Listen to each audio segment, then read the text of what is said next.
Well, that stuff was really, really good. I enjoyed it a lot. I have another fresh glass of water.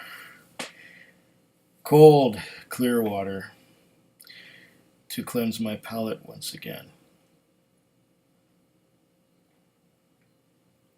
There's um, there's one spot empty, or there's one gap in the tabletop whiskey collection, and it needs something from the islands. What I got from the islands right now is some of this Jura Elixir, which is fantastic. I really like that one a lot. And another one that I picked up a couple weeks ago is the Talisker 10. Lovely stuff. Also did a review of that here. Really enjoying that one too. I was thinking of getting maybe another Arran, a malt from the island of Arran, but I had recently finished a Highland Park 10-year-old, which was really good, so I picked up this. This is a 12-year-old Highland Park. Now, I had a 10-year-old, and the 10-year-old lasted me a few months. I had that since, I guess, November or so, and just finished it like last week. And it was really nice. It was one that I kept gladly reaching for, and every time I reached for it, I was handsomely rewarded with a nice dram of that stuff. So I did have. There's the Highland Park 12. I did have a Highland Park 12 when I went down to the Little Jumbo not too long ago. And I had a whiskey flight, and the Highland Park 12 was the centerpiece of the other two. The other thing I had in that flight was some of this. I had some Oban 14. Beautiful stuff. I love this. This is one of my favorites. And the other thing in there was a Lagavulin 16. Now, there's no Lagavulin 16 in my collection now because it's so good I drank it all, and it's expensive, so it may be a while till I get me another bottle of Lagavulin 16, but again, that's one of my favorites. So I just said, look, I'd like to have a Highland Park as the core of my flight, and I would like something premium on either side. And of course, the guy chose two Diageo whiskeys, being the Oban 14 and the Lagavulin 16. I had a Highland Park 12 in there, but I think it was a 2003 bottling, and this one here must be a 2014 or 2015 bottling. The bottle was different, and it had like a little midnight sun on the bottom, and it was a totally different shape. Highland Park has changed the shape of the bottle over the years, but the one I had was a 2003, if I'm not mistaken, Highland Park 12, and it was delicious. But now I'm going to try the new one, the current Highland Park 12. I do not have an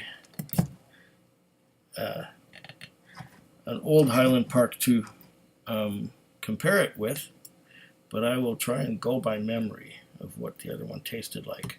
And this one's probably very similar. Now it's looking to be a bit of a... Oh, I was looking at the wrong side. No wonder I was having trouble. Now this one's coming apart. Oh, see, look. This came off there just like that. Beautiful. Yeah, come on. Easy to open. That's what I like. I like it easy to open. And here comes the pop. Yeah, that was a different pop. Yeah. It says here, Highland Park Distillery, Kirkwall, Orkney Island, Scotland. Please savor responsibly. Well, of course. Highland Park, established in 1798, 43% alcohol by volume. Ah! The 10 was a 40% by volume. Maybe this would... Maybe that extra 3% will make it that much better. but the 10 is $20 cheaper. So, you know, you weigh your options. So this is it. It's a little darker than the Glenkinchie, I think. What do you think? A little darker than the Kinchie. Of course, it's dark in this room. The light is shining on me. And there's another light in the background there. So, we will cover our dirty glass. I know it should be a clean glass, but all of them are dirty because I've been drinking different whiskeys all week. It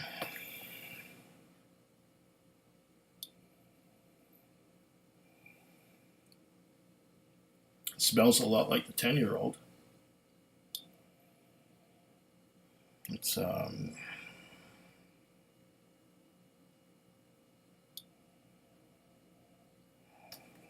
bit of caramel.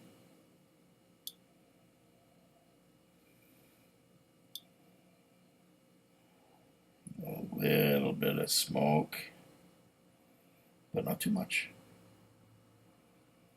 A little bit of sherry, but not too much. Highland Park has a little bit of everything in it. It's well balanced. Now, if you're going to start drinking Scotch, if you're not familiar with Scotch whiskey at all, in order to get a good cross-section of what Scotch whiskey is about, Highland Park is a really good place to start. You can start with, if you're not familiar with malts, you can start with Glenlivet, Glenfiddich, and anything else, like any Speyside or Lowland. But Highland Park,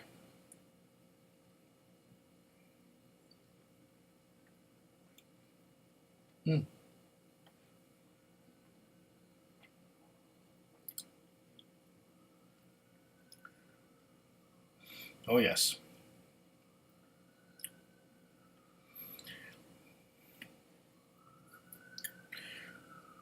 It's a balance. It's a balance of everything having to do with Scotch whiskey. It's got a bit of sherry, got a bit of smoke, got some malt, got some heat.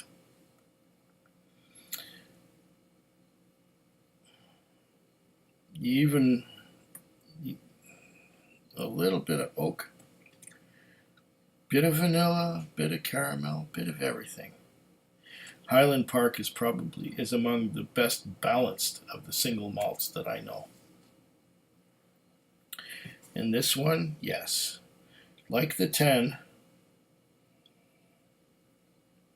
it's like the 10, but the 12 has a little more flavor.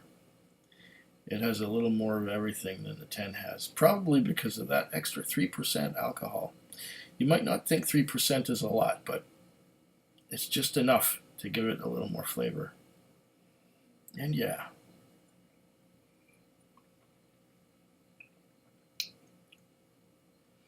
Yeah. Just a bit of peat, too. Just a bit of peat, bit of sherry. Perfect balance. This one is a classic. This is what Scotch whiskey is about. Food Quig.